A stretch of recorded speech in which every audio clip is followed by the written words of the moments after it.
What did you think of the section where Mark was talking about following Jesus? You will lose something. And then he mentions you might lose friends. You might lose comfort, reputation. Job opportunities. Yeah. Like, I know that might sound kind of vague, but depending on what your job is and what you're trying to do and what God wants you to do, you might lose maybe you have something close to what you want to do, or the job that you have is paying you a salary that you want, and then following God results in losing that job opportunity that you want or the job that you have. Yeah, I mean, if God says, no, I don't want you in this industry, I want you over here. Mm-hmm. Yeah, a lot. I think that is what he said is very true. Mm-hmm. 'Cause I know coming back to God cost me a friendship, a very long friendship. Mm-hmm. Whether it'll stay that way forever, I don't know. Yeah, it definitely put a strain on a lot of relationships that I had, for sure. Oh, exactly. Yeah. Yeah, I would definitely agree with what he said. Mm-hmm. Yeah, and to add to it, I also added like you lose your sense of self. Like when you become a Christian.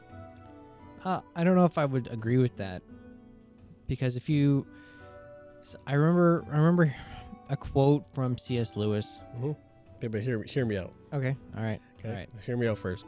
So what I mean by losing your sense of self when you become a Christian is that you're so used to doing everything your way, and you're so used to finding your identity in the things that you're doing, that when you become a Christian and the Bible tells you to do the exact opposite, and the Bible tells you, like deny yourself, die to yourself, pick up your cross and follow me, love your enemies, and do all of these things that are just like countercultural, like we mentioned earlier, that I think a lot of people maybe would lose their sense of self. Like I know I did.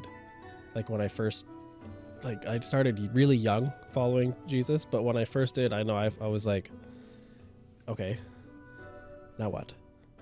And then even now as like a seasoned Christian, there's times where it's just like, okay, yeah, but like who am I outside of like all of this stuff?